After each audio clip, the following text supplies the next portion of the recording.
Hello मित्रों, घटनासार की इस सीरीज में आपका स्वागत है। आज हम घटनासार का राष्ट्रीय घटनाक्रम पढ़ेंगे। राष्ट्रीय घटनाओं के अर्धवार्षिकी ये नवंबर 2025 से लेकर 2026 के अप्रैल माह तक की करंट अफेयर्स शामिल है। सबसे पहले हम जानेंगे इसमें कि साइंटिफिक तरीका क्या है घटनासार पढ़ने का। अगर आपने सही तरीके से किसी करंट अफेयर्स को पकड़ लिया तो मात्र 200 पेज की पूरी घटनासार आपको 2 घंटे में रिवीजन हो जाएगी। इम्पोर्टेंट ये नहीं है कि आप कितनी करंट अफेयर्स पढ़ते हैं, इम्पोर्टेंट ये है कि आप उसको याद कितना रख पाते हैं। तो इसीलिए मैं इसको आपको ऐसे पढ़ा दूंगा कि आप इस पूरी 200 पेज की पीडीएफ को महज 2 घंटे में पढ़ सकते हैं। और जितना मैंने हाईलाइट किया है उतना ही आपको पढ़ना है और बार बार उन्हीं फैक्ट्स को पढ़ना है। यकीन मानिए, मेरे 3 कंटिन्यू प्रीलिम्स यूपीपीसीएस के प्रीलिम्स निकालने का जो अनुभव है उसको साझा करते हुए मैं आपको बताऊंगा क्या इंपॉर्टेंट है और क्या इंपॉर्टेंट नहीं है। जो इंपॉर्टेंट नहीं है उसको पूरी तरीके से स्किप करना है, नहीं पढ़ना है। ठीक, देखो, जैसे हम देखते हैं कि आत्मनिर्भरता परमाणु ईंधन आत्मनिर्भरता भारत पहुंच गया है। तो इसमें क्या क्वेश्चन बन सकता है? क्वेश्चन बनेगा कि तमिलनाडु को जो कल्पक्कम है उसने प्रोटोटाइप फास्ट ब्रीडर रिएक्टर में क्रिटिकलिटी हासिल किया है। बेसिकली वनडे एग्जाम के लिए क्रिटिकलिटी क्या होता है, कैसे मैकेनिज्म काम करता है, उसका इतना ज्यादा महत्व नहीं है। हमें क्या फैक्ट तैयार करना है? पहले फैक्ट तैयार करना है ये वाला कि अचीव किया किसने। क्वेश्चन आएगा कि तमिलनाडु, ऐसा क्वेश्चन यूपीपीसीएस ने 2018 में पूछा था। इसमें बोला गया था कि कौन कौन से मिलान कीजिए, कहाँ कहाँ हमारे न्यूक्लियर पावर प्लांट्स हैं। दूसरा फैक्ट इसमें ये इंपॉर्टेंट है कि 2047 तक 100 गीगावाट परमाणु क्षमता का लक्ष्य है हमारा। क्वेश्चन आएगा कि 2017 कब तक हमारा 100 गीगावाट परमाणु क्षमता लक्ष्य रखा गया है। बस, और बाकी इसमें ये सारा का सारा क्या है, ये फैक्चुअल है। इसको चाहे तो आप पढ़े ना, चाहे तो छोड़ सकते हैं। अगर आप करंट अफेयर्स पढ़ रहे हैं तो इसको सबको छोड़ दीजिए। बाकी ये आपके लिए इंपॉर्टेंट है, 2 फैक्ट। कैसे? कि संसद ने भी शांति बिल प्रस्ताव पारित किया है। इसी पीडीएफ में शांति बिल के बारे में हम आगे विस्तार से पढ़ेंगे। ठीक, अब हम आ जाते हैं इधर। लक्ष्य 2047-33 तक है। 5 रिएक्टर चालू करने का है 20,000 करोड़ के आवंटन के साथ। ठीक, अभी उत्पादन कितना है ये आप मुझे कमेंट बॉक्स में लिख के दिखाएं। और यहाँ लिखा भी है कि अभी हमारा जो उत्पादन होता है परमाणु ऊर्जा से वो होता है 8.78 गीगावाट। ठीक, इतना ही पढ़ना है, इसके आगे नहीं पढ़ना है। इतना पढ़ेंगे ये सिर्फ वेस्ट ऑफ टाइम है। और बाकी आप इसको बार बार पढ़ेंगे तो इससे क्या होगा, आप 2 घंटे से भी कम समय में इस पूरी 200 पेज की पीडीएफ को रिवाइज कर लेंगे। जो मैंने हाईलाइट किया है उसको अपने सॉफ्ट कॉपी पे या हार्ड कॉपी पे आप उसको हाईलाइट कर लें। अगली न्यूज है, भारत का पहला स्वायत्त समुद्री जहाज निर्माण केंद्र। इसमें इंपॉर्टेंट है क्योंकि पहला है इसलिए इंपॉर्टेंट है। ठीक, अब इसमें क्या पढ़ सकते हैं? बस ये नेल्लौर जिले में है जो कि आंध्र प्रदेश में, इतना ही करना है। और ये किस बंदरगाह पे है? ये जुब्बा वाला दिने बंदरगाह, जुब्बला दिने बंदरगाह। ठीक है, ये पहला है इसलिए इंपॉर्टेंट है। बस बाकी इसको छोड़ देना है। अब जरा आप देखते हैं आगे। भारत की पहली ड्राइवर रहित पॉट टैक्सी।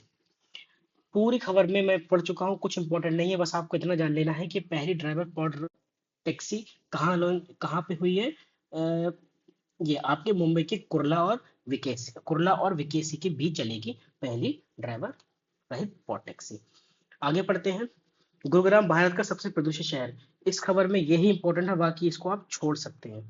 जितना पढ़ा रहा हूँ उतना पढ़ दीजिए, क्योंकि देखिए 2019 में यूपीपीसीएस ने क्वेश्चन पूछा था कि सबसे ज्यादा प्रदूषित वाला शहर भारत का कौन सा है।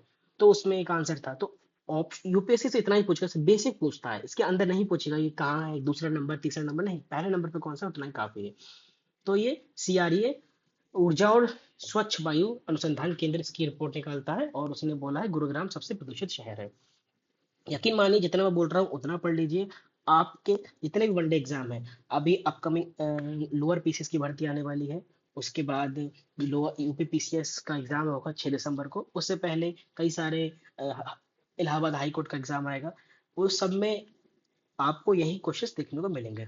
सैन्य ढांचे में बड़े बदलाव की दिशा में ऑपरेशन तिरंगा। ये न्यूज इंपॉर्टेंट है।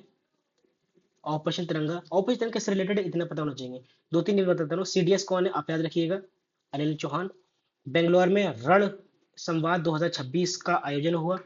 इसमें क्या बात हुआ है, इसमें बोला गया है कि थिएटर कमान की चर्चा हुई। थिएटर कमान होना चाहिए जो तीनों सेनाओं को एक साथ समन्वय और सामूहिक रूप से आदेश और निर्देश दे सके। इसी थिएटर कमान के गठन की पूरी प्रक्रिया को ही हम क्या बोल रहे हैं, ऑपरेशन तिरंगा। ये बहुत सालों से इसकी कवायद सरकार और सेनाओं के द्वारा होती रही है। आगे हम बात करेंगे, अभी वर्तमान में हमारे पास नौसेना, वायुसेना और नौसेना की कुल मिलाकर 17 अलग अलग कमांड है। अब इस ऑपरेशन तिरंगा इसी को आधार बनाकर कहता है कि 17 की जगह आप एक सिंगल कमांड ही इन 17 को एक सिंगल कमांड के अधीन लाइए, जिससे क्या होगा, इससे एक एकीकृत रणनीति हो सकेगी और युद्ध तथा बाह्य आक्रमण की स्थिति में हम एक सुदृढ़ स्थिति में अपने आप को महसूस करेंगे। देखिए, एक लास्ट में दिया है 2019 में सीडीएस का गठन हुआ था। ऐसा प्रश्न आते हैं कि दो कि सीडीएस से ऐसा क्वेश्चन आ सकता है कि सीडीएस का गठन कब हुआ था। तो 2019 में हुआ था। जैसे कि एक क्वेश्चन आया था 2022 में पूछा था, आई थिंक 2022 में यूपीपीसीएस ने, कि लोकपाल का गठन कब हुआ था। ये भी 2019 में हुआ था। आप इसके बारे में भी पढ़ सकते हैं। आगे, केंद्रीय सशस्त्र पुलिस बल यानी सीएपीएफ की अभी रूल्स लाए थे। इस पर काफी सारा विवाद भी हुआ था, तो आप इसको थोड़ा सा विस्तार से पढ़ सकते हैं। ज्यादा विस्तार से नहीं पढ़ना है, ये जान लेना है कि सीएपीएफ में कितनी ब्रांचेज हैं। तो पांच पांच है, जिसमें आपका क्या, सीआरपीएफ, जिसमें आपका सीमा सुरक्षा बल, जिसमें आपका ये है सीआईएसएफ, और है बीएसएफ जो मैंने आपको बता दिया, सीमा सशस्त्र बल एसएसबी, और आईटीबीपी। भाई इतना जान लीजिए, बाकी इसमें कुछ भी इंपॉर्टेंट नहीं है, मैंने पूरा पढ़ चुका हूँ उसको। अब कच्छ में ग्रेट इंडिया मस्टर्ड के बच्चों का आर्टिफिशियल रूप से हमने उनको पैदा किए हैं। तो देखते हैं, एक दशक में पहली बार ऐसा हुआ है जब गुजरात के कच्छ में ग्रेट इंडियन बस्टर्ड को जन्म दिया है। ये एक अंतर्राज्यीय प्रयास है जो गुजरात में किया गया है। ठीक है, बाकी इसमें कुछ नहीं है। बस तकनीक कौन सी है, अंडा स्थानांतरण अभियान चलाया गया था। बस आप देख लीजिए कि कौन सी विधि अपनाई गई है। ये आपकी जंप स्टार्ट पद्धति के माध्यम से हमने पहले गेट इंडिया बस्टर्ड को आर्टिफिशियल रूप से जन्म दिया है। ठीक, ज्यादातर ग्रेट इंडिया बस्टर्ड की जो पॉपुलेशन है वो राजस्थान में रहती है, और तकरीबन हमारे पास 150 ही है, इसीलिए सामान्यतः लुप्तप्राय मानी जाती है। अगली न्यूज है, केवल हिंदू, सिख और बौद्ध धर्म अनुयायी अनुसूचित जाति का दर्जा पा सकते हैं। ऐसी कैटेगरी का दर्जा मात्र 3 ही लोग कर सकते हैं। ये मैंने न्यूज पढ़ी है, तो इसका मात्र ये एक हिंदू, जो कि मूल रूप से हिंदुओं के लिए था।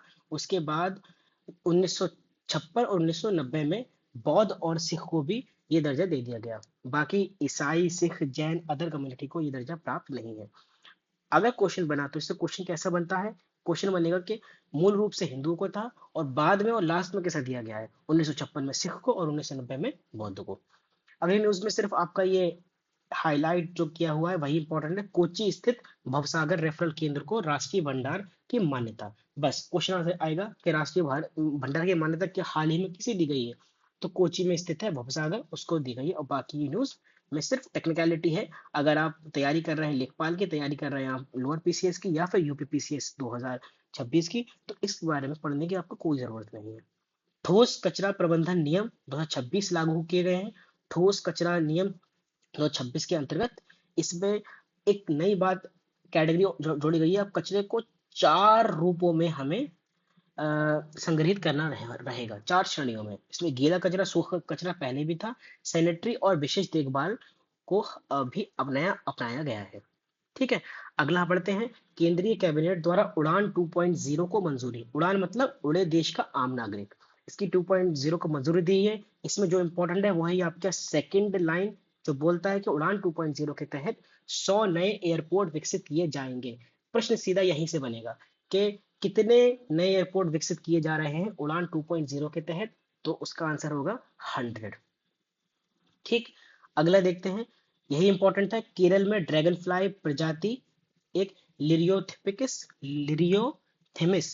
कैरलैसिस की खोज की गई है। बस ज्यादा इंपॉर्टेंट नहीं है, इसको आप छोड़ भी सकते हैं। आप बस नाम याद रखिए, इसका क्या है, लिरियोथेमिस कैरलोसिस।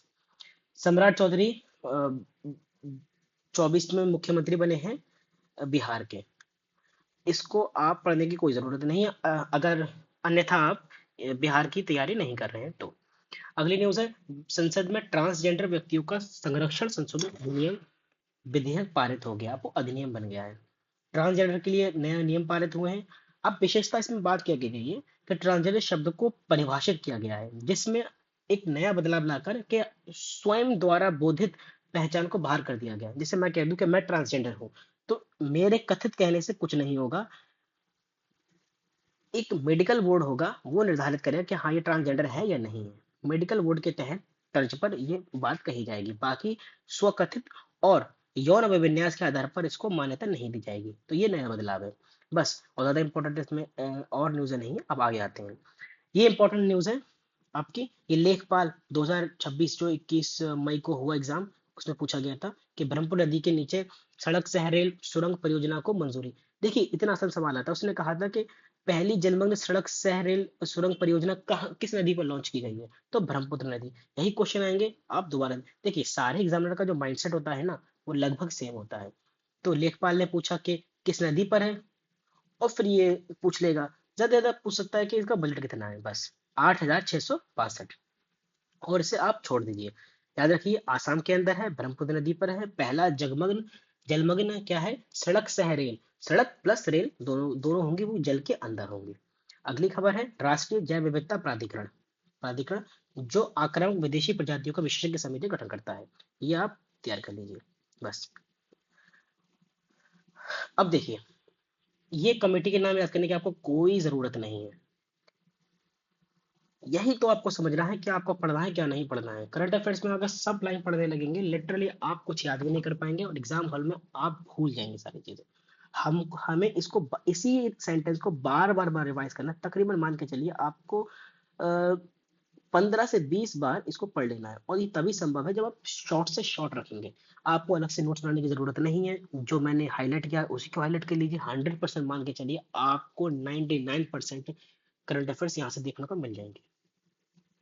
भारत में हॉर्मुज जलडमरूमत ऊर्जा सुरक्षा में ऑपरेशन चलाया गया है। देखो ये इंपॉर्टेंट क्यों है, आपको पता है कि ईरान अमेरिका वॉर चल रहा है, उस युद्ध में ऊर्जा सुरक्षा ऑपरेशन बहुत महत्वपूर्ण हो जाता है। आई थिंक कुछ दिनों पहले कोई एग्जाम हुआ था, उसमें ये क्वेश्चन पूछ भी चुका है आयोग, यूपीपीसीएस कराती है एग्जाम, उसमें उसमें पूछ रखा है, तो ये और इम्पोर्टेंट हो जाता है। अब जरा आप देखिए, पूरी साल न्यूज में रहा है ये क्यों है, ऊर्जा सुरक्षा ऑपरेशन क्यों चलाया गया। जो हमारी फारस की खाड़ी से एलपीजी और एलएनजी कच्चा तेल आता है, उसको एस्कॉर्ट करने के लिए, एस्कॉर्ट मतलब सुरक्षा प्रदान करने के लिए यह ऑपरेशन चलाया गया। और भारत सबसे ज्यादा अ, अपने जहाज निकालने में कामयाब हुआ है स्ट्रेट ऑफ हॉर्मुज से। ठीक है, अब आगे देखते हैं, स्ट्रेट ऑफ हॉर्मुज या फिर हॉर्मुज जल डमरूमत क्यों इंपॉर्टेंट है। ये दुनिया का लगभग 20% ऑयल का व्यापार अकेला यहीं से होता है, ये हमें जान लेना है। ठीक, आगे, राजा रवि रवि वर्मा की पेंटिंग है जिसका नाम है यशोदा और कृष्ण, बस यही नाम इंपॉर्टेंट है। वो सबसे महंगी पेंटिंग बनकर उभरी है, यशोदा और कृष्ण। ठीक, आगे बढ़ते हैं। हॉर्मोन, देखिए मैंने अभी थोड़ी देर पहले बताया आपको, वही न्यूज में बोल रहा है कि हॉर्मोन जल डमरूमति से सबसे अधिक जहाज निकालने वाला देश भारत है। इसको आप छोड़ सकते हैं, कोई जरूरत है नहीं। अब चाहे तो शिवालिक और नंदा देवी जो है, हमारा जहाज आया था उसको स्कॉट किया था खुद खुद ईरान की नौसेना ने। अब हम यहाँ पे आ जाएंगे इसी न्यूज के लास्ट में कि एलपीजी लेकर एलपीजी लेकर सी वर्ड एक जहाज था भारत का, सी वर्ड 2 अप्रैल में निकला था, मंगलौर के पोर्ट पर पहुंचा था। हमने कई सालों बाद, 7 वर्षों के बाद हमने ईरान से गैस खरीदी, बिकॉज ऑफ सैंक्शंस बहुत सारे लगे हुए हैं इस कारण से। अगली खबर है, भारत यूएनओ के आर्थिक और सामाजिक परिषद इकोसॉक के विभिन्न निकायों में शामिल हो गया है। ये खबर आपकी इतनी इंपॉर्टेंट नहीं, इसको चाहे तो आप छोड़ सकते हैं।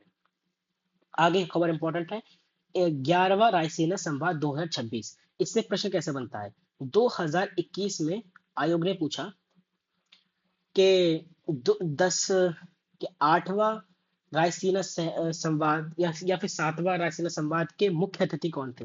बेसिकली इस क्वेश्चन से 3 क्वेश्चन बन सकते हैं। पहला ये, कौन इसका उद्घाटन, कौन इसका मेजबानी करता है, तो ऑब्जर्वर रिसर्च फाउंडेशन प्लस विदेश मंत्रालय। ये 11वां था इस बार का। इसमें मुख्य अतिथि कौन थे, फिनलैंड के राष्ट्रपति अलेक्जेंडर स्टब।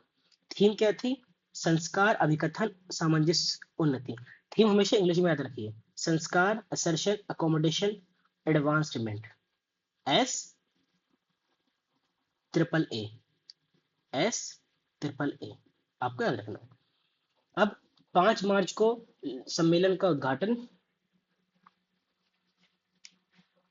प्रधानमंत्री नरेंद्र मोदी ने किया। ठीक है, ग्लोबल साउथ की यहाँ पर बात हुई। बस आपको 3 4 याद रखनी है। पहला, कौन आयोजन करता है, कौन सा है, और कौन इसके मुख्य अतिथि है।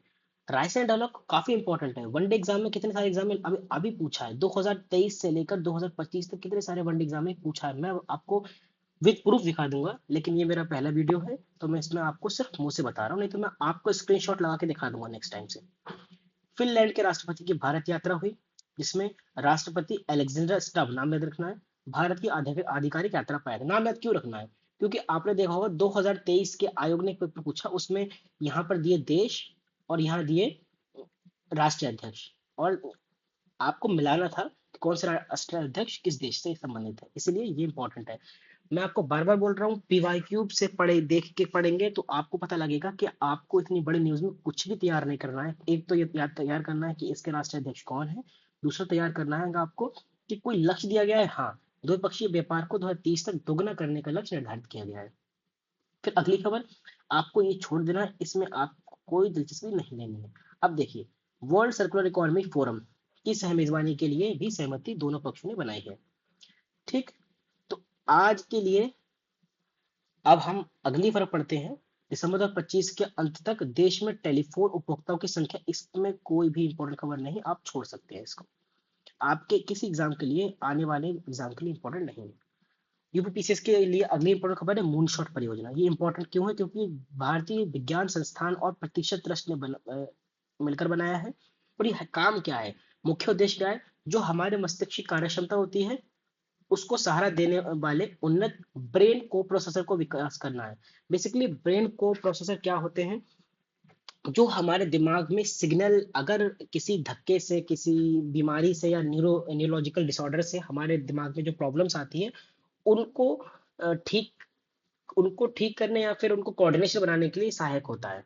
जैसे लिखा हुआ है इसमें, जो स्ट्रोक और न्यूरोलॉजिकल समस्याओं के कारण शरीर में जो शरीर के अंगों का नियंत्रण खो चुके हैं, उनमें ये समाधान दे सकता है।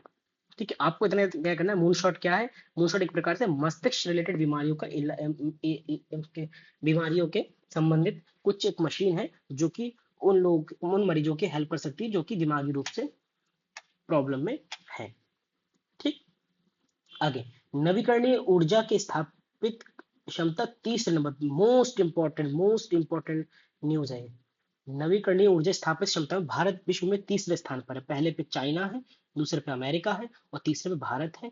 250 गीगावाट से अधिक हमने इसका उत्पादन शुरू कर दिया है। इंपॉर्टेंट इसलिए भी थी क्योंकि हमने गैर जीवाश्म ईंधन के स्रोत से कुल 283.46 गीगावाट क्षमता प्राप्त कर ली है। हमारा पंचामृत में से एक अमृत था कि हमें 50% हासिल करना है 2030 तक, और हमने ये 2025 में ही हासिल कर लिया। यानी हमने अपना लक्ष्य 2 5 साल पहले ही प्राप्त कर लिया है। पंचामृत आप पढ़ लीजिए। पंचामृत क्या है, आप कमेंट बॉक्स में बताइए। पंचामृत, पंचामृत क्या है, और पंचामृत किस सीओपी से भारत ने अडॉप्ट किए थे? अभी लेखपाल का एग्जाम हुआ था तो उसमें पूछ रखा था। 26 सीओपी, ग्लासगो सम्मेलन, ग्लासगो, आगे भी पूछने की संभावना है, तो पंचामृत को दोबारा से तैयार कर लीजिए। हमारा नेट जीरो का लक्ष्य कब है? 2070 तक का लक्ष्य है। ठीक, लक्ष्य पहुंचने के लिए क्या क्या सरकार ने कदम उठाए हैं, उसको पढ़ लीजिए। मैं आपको अदर वीडियो बनाकर, आप कहेंगे तो समझा भी दूंगा। अभी हम आगे बढ़ते हैं। आगे बढ़ेंगे तो हम पाएंगे, देखिए, 500 गीगावाट स्थापित करने की क्षमता की ओर अग्रसर हम होने वाले हैं। ये हमारा दूसरा पंचामृत का लक्ष्य है, पंचामृत में दूसरा लक्ष्य है। ठीक, तो ये तो हमने पढ़ लिया, तीसरे स्थान पे है। अब आगे बढ़ते हैं, बाकी हम इसको छोड़ सकते हैं। भारत ने स्वदेशी तकनीक के प्रयोग कर 1000 किलोमीटर लंबे क्वांटम संचार नेटवर्क को सफल प्रदर्शन किया है। इंपॉर्टेंट न्यूज है। भारत का राष्ट्रीय क्वांटम मिशन के तहत 2 वर्ष पूर्व ही हमने ये उपलब्धि हासिल कर ली है। इस उपलब्धि का मायने क्या है? 1000 किलोमीटर लंबा क्वांटम संचार नेटवर्क सफलतापूर्वक प्रदर्शन किया है। ठीक, इसमें क्या होने वाला है? प्रभावी ढंग से चार थेमेटिक हब बनाए जाएंगे, जिसका नाम होगा हब स्पोक स्पाइक मॉडल पर। आपको ये मॉडल याद रखना है, ये मॉडल इंपॉर्टेंट है, वो डायरेक्ट क्वेश्चन पूछेगा कि किस मॉडल पर जो स्वदेशी रूप से निर्मित 1000 किलोमीटर लंबे क्वांटम सेंसर नेटवर्क आया है, वो किस मॉडल पर आधारित है? वो है हब स्पोक स्पाइक मॉडल। ठीक है, चलिए ये इंपॉर्टेंट है। और आपका क्वांटम, राष्ट्रीय क्वांटम मिशन के बारे में थोड़ा सा जान लीजिए, नहीं तो मैं आपको अगली वीडियो में इसके बारे में विस्तार से समझा भी दूंगा। आगे आ जाइए, इसको अब छोड़ दीजिए। अब आगे पढ़ते हैं। आगे वित्तीय वर्ष 2025-26 में निर्यात रिकॉर्ड 38,424 करोड़ की उच्च स्तर पर पहुंच गया है। निर्यात रक्षा, ये एक अच्छी खबर है देश के लिए, ये आने की चांसेस है। लेकिन डेटा आप मत याद कीजिए, आप याद रखिए, भारत शीर्ष 5 रक्षा आयातों में से शामिल है। 5 रक्षा आयात टॉप में के सबसे ज्यादा रक्षा आयात हम ही लोग करते हैं। भारत ने कहाँ का निर्यात किया है? तो अभी फिलीपींस को भारत ने ब्रह्मोस बेचा है। इंडोनेशिया को सुपरसोनिक क्रूज मिसाइल्स बेचने की पर समझौता लगातार जारी है। ठीक है, अगली न्यूज है, भारत जो है 80 से अधिक देशों के साथ रक्षा उपकरणों का वर्तमान में निर्यात कर रहा है। ठीक है, चंबल अभ्यारण्य, अगली न्यूज है, चंबल अभ्यारण्य में 7,732 हेक्टेयर क्षेत्र को राजस्थान सरकार ने अलग करने की, ये कोई इंपॉर्टेंट नहीं है। अगर आपका राजस्थान पीछे से तैयारी करें तो आप पढ़ सकते हैं, वरना आप छोड़ दीजिए इसको। लद्दाख में सिंधु नदी हरित गलियारा परियोजना शुरू की गई है। अब आपको देखने लग जाना चाहिए, सिंधु नदी हरित गलियारा मतलब क्या है। सिंधु नदी के आसपास हम पारिस्थितिक रूप से उसका पुनर्स्थापना करेंगे और हरे हरे पेड़ पौधे लगाएंगे, ग्रीन कवर बनाएंगे, बस यही इंपॉर्टेंट है। आगे छोड़ दीजिए इस खबर को, बाकी इतना हो जाएगा। बस याद रखना है कि सिंधु नदी हरित गलियारा किससे इंपॉर्टेंट है? सिंधु नदी के हरित कवर से इंपॉर्टेंट है। ठीक, आगे कौन सी न्यूज है? भारत में 2023 में एमएमआर 24,700 दर्ज किया गया, जो कि गंभीर और अति गंभीर स्थिति को दर्शाता है, जो मार्च में अधिक बोझ को दर्शाता है। ठीक है, मार्च मातृ मृत्यु मृत्यु दर एमएमआर। भारत में सैंपल रजिस्ट्रेशन सिस्टम 2021-23 के अनुसार ये आंकड़ा 88 है। आप याद रखिए 88 है हमारा मातृ मृत्यु दर, according to sample registration system के अनुसार। ठीक, आगे पढ़ते हैं। भारत में पहली, ये मोस्ट इंपॉर्टेंट खबर है, मोस्ट इंपॉर्टेंट खबर है, क्या है? भारत में पहली हाइड्रोजन चालित ट्रेन सेट का दोलन परीक्षण पूरा हो गया है। इंपॉर्टेंट खबर क्या है इसमें? इंपॉर्टेंट ये कहां से कहां चली है। ये ट्रेन हरियाणा से के जिंद से सोनीपत के बीच में चलाई गई है। ठीक है, अच्छी बात क्या है कि भारत अब जर्मनी, जापान, चीन जैसे देशों में शामिल हो गया है, जिन्होंने दोलन परीक्षण सक्सेसफुली पार कर लिया है हाइड्रोजन ट्रेन का। ठीक, अगली खबर, भारतीय प्रधानमंत्री मोदी देश के सबसे लंबे समय तक सेवा देने वाले प्रधानमंत्री बन गए। कोई इंपॉर्टेंट नहीं, आप छोड़ दीजिए इसको। आपको समझना चाहिए क्या छोड़ना है और क्या पढ़ना है, इसीलिए मैं आपको पढ़ा रहा हूँ, नहीं तो ये चीज आप भी पढ़ सकते हैं। भारत के जर्मनी के चांसलर फ्रेडरिक मर्ज की भारत यात्रा। देखिए, किसी भी राष्ट्रीय अध्यक्ष की भारत यात्रा होती है तो दो तीन चीजें इंपॉर्टेंट होती हैं। पहली इंपॉर्टेंट, क्या कोई लक्ष्य रखा गया है, क्या कोई स्कीम लॉन्च की गई साथ में, या फिर हम कहीं कोई भागीदारी कर रहे हैं, बस। बाकी आप इसको छोड़ भी सकते हैं, बाकी सब ये देखिए कुछ इंपॉर्टेंट नहीं है। बस देखिए, हाँ इंपॉर्टेंट है, जर्मनी से होकर वीजा मुक्त पारगमन की घोषणा जर्मनी की ओर से की गई है। वीजा मुक्त भारत आ सकेंगे भारतीय जर्मनी। ठीक है, ये हो जाएगा। फिर यूएई के राष्ट्रपति की भारत यात्रा, अल नहान की भारत यात्रा। चलिए, अब इन आगे इंटरनेशनल न्यूज आ जाएंगी, उसके बारे में मैं आपको अगली वीडियो में पढ़ाता हूँ, नहीं तो वीडियो बहुत लंबा हो जाएगा। तब तक के लिए आप वैज्ञानिक विधि से तैयार करना चाहते हैं तो हमारे साथ जुड़े रहिए। हम आपके साथ इसी तरह आगे काम करते रहेंगे। आपको 100% करंट का अफेयर्स पूरी कराऊंगा। मैं अपने अनुभव से बता रहा हूँ, मैंने 2 प्रीलिम्स क्वालिफाई किए हैं, और यकीन मानिए मेरे प्रीलिम्स क्वालिफाई होने के पीछे करंट अफेयर्स की बड़ी भूमिका है। हम आपके साथ हमेशा रहेंगे। आप हमारे चैनल को सब्सक्राइब करें और ज़्यादा से ज़्यादा शेयर करें। Thank you very much.